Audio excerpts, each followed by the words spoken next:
G'day ladies and gentlemen, how you all doing? SkyDD49 here as a part of the Australis Tabletop Wargaming Network, here today to bring you another installment in our Warhammer 40,000 for the New Guys series. Now in this next installment in the series, we're going to keep on looking at the Tau Empire, with today discussing some starting the army options for them as well. But before we go any further, I want to thank everyone that's stuck around with the brand change from my personal content into the Australis Tabletop Wargaming Network, and we're only just getting started with the network as well. I'm really excited with the direction that we're going with it and what is to come for 2023. And if you haven't already, feel free to hit that sub button, turn on that notification bell if you want to stay up to date with what we are doing as a part of the network, covering the southeastern region of the Australian tournament scene, as well as the content we're producing here on the channel. But ladies and gentlemen, without further ado, let's jump into it.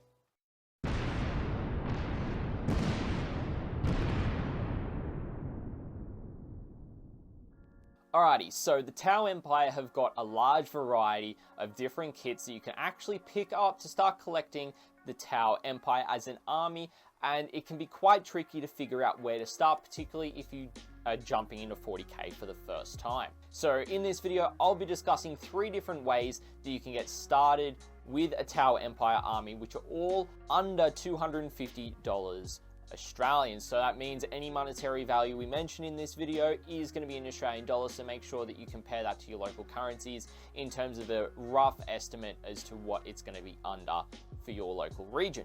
So the first option we're going to be looking at is the Combat Patrol. Now the Combat Patrol has got the following miniatures in it: an Ethereal and Hover Drone, a Cadre Fireblade, 10 Fire Warriors with 2 drones and a support platform, 3 stealth suits and 1 drone there, as well as a ghost keel and 2 drones there as well. Now the cost of the Combat Patrol itself comes in at $210. As with all Combat Patrols, I like to look at how much you're actually saving by getting all of the miniatures together in the Combat Patrol compared to actually getting them individually. Individually, if you were to pick up each of these kits, they would come to $326, which means that you're actually saving around $116 by picking up the Combat Patrol instead. Now, everything in the box, depending on how you actually assemble them, because the Fire Warriors can either be a strike team or a breacher team, you can equip one of the stealth suits with Fusion Blaster, things like that. Depending on how you equip them all, the maximum points that it comes to is 545 points, so a decent starting amount. Now, there are a couple of pros as to why I think the Combat Patrol is probably the best starting point to go with if you like what's in the box. For the points that you are getting compared to the individual cost of the models, it's a lot more cost effective for starting a Tau army compared to some of the other options we're going to look at. It gives you a good mix of different units that you can give for your starting force, some great firepower options and different targets without being overly tough for your opponent to deal with at that 500 point level. You can also use all of the units within the Combat Patrol to legally build a patrol detachment to use for your first few games of Warhammer 40k. However, there are a few cons as to why you might not want to go with the Combat Patrol. Outside of the ghost keel and the stealth suits, they don't really have much in the way of anti-vehicle / anti-monster weaponry at a decent range. Really, there's a lot of it is close range, which means you need to get up close and personal in their face to be able to deal with them, so that's not really the most ideal situation that the Tau want to be in. If you note some of the pros and cons and the core rules, they really benefit their range firepower at longer ranges. Now, for the cost of the Combat Patrol, you're not getting a lot of miniatures, but it is a better option than purchasing them individually. Now, these kits don't have much in the way of additional options within them. Generally, you'll have 1 or 2 different ways that you can build the model. As I've already mentioned, building Fire Warriors as either the strike team or the breach team. But overall, I still think the Combat Patrol is a great starting point for building up a Tau Empire army. Now we're going to get into 2 different options that I've put together myself compared to the Combat Patrol in terms of some different kits that you can start off with for different Tau armies.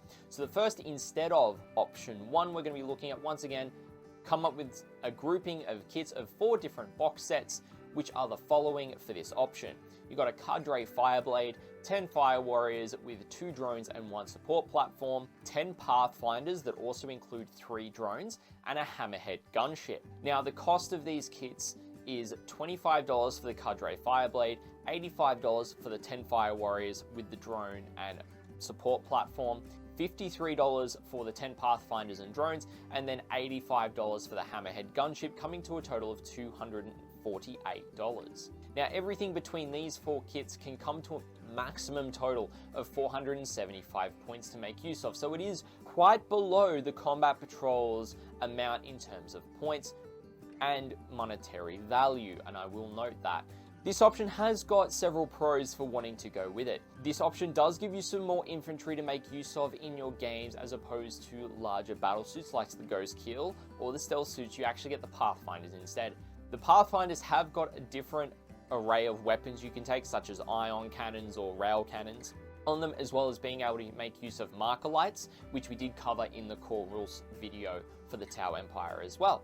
The Hammerhead gives you some great anti-tank / anti-monster firepower in your force, as well as being able to be outfitted with some anti-infantry weapons in addition to that as well. However, there are a few cons to starting with this option as well. Outside of the Hammerhead and some of the Pathfinder weapons, you won't be able to field a lot of high strength firepower to be able to deal with tougher units. The additional lack of firepower outside of the Hammerhead means you won't be able to have a lot of mobility within your starting force as well. So you're really going to be using your Pathfinders and your Fire Warriors to kind of foot slog it to places, and really only using your Hammerhead a little bit in terms of mobility. Now, out of the 3 options we are going to be discussing today, it is the most expensive of the 3 that we are talking about. However, overall, if you're wanting to go down a bit more of a vehicle route with your Tau Empire army, this might be the option for you. Now, we come to the 3rd option that we're going to be discussing, which is the instead of option number 2, and this is potentially good for a Tau Empire army that you're wanting to start with in a similar vein as the Combat Patrol, but with different units. So I've picked the following 3 kits for this one, which is the Ethereal and Hover Drone, 16 Kroot Carnivores, and 3 Crisis Battle Suits that also come with 6 drones. The cost of this option is $49 for the Ethereal and Hover Drone, $55 for the 16 Kroot, and $125 for the 3 Crisis Suits with the 6 drones, coming to a total of $229. Now, everything in these kits can come to a maximum total of 476 points when using these units for your Combat Patrol level games. Now, there are a few pros as to why you might want to go with this option instead of the other 2. The Crisis Suits are extremely versatile with the weapon options and equipment they can actually have access to and take. This means that they can be fitted out for any shooting role that you might need them, whether that's purely anti-infantry, purely anti-vehicle / anti-monster, or a mix between both of them as well. This option also gives you a good amount of mobility with the Ethereal and Crisis Suits, with the Ethereal being on a hover drone and the Crisis Suits being quite mobile. You can legally use all of these units within a Combat Patrol detachment for your first couple of games at the Combat Patrol level of Warhammer 40k. However, there are a few cons to consider if you are choosing this option. Outside of the Crisis Suits, unfortunately, there's not much firepower in this option, so the Crisis Suits really will be the unit that carries your games. Both the Ethereal and the Kroot themselves are quite fragile and can be killed quite easily. You will only also have these 3 units to work with at this stage unless you choose to take those drones from the Crisis Suit unit and make a tactical drone unit, for example. That is another way you could get another unit, but it's up to you whether you do so. However, overall, if you're wanting to start with a strong base of firepower and mobility in the Crisis Suits with the supporting elements of Kroot and an Ethereal, then this might be the option for you. And that, ladies and gentlemen, is each of the 3 different options that you could start off a Tau Empire army with.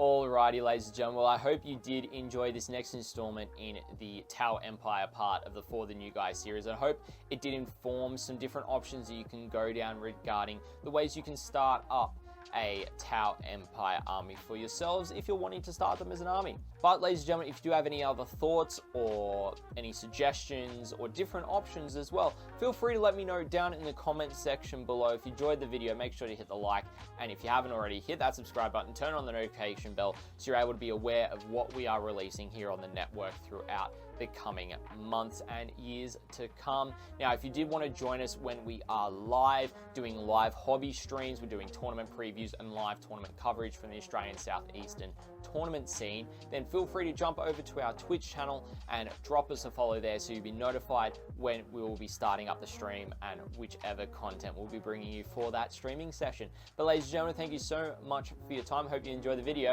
and I'll catch you in the next one.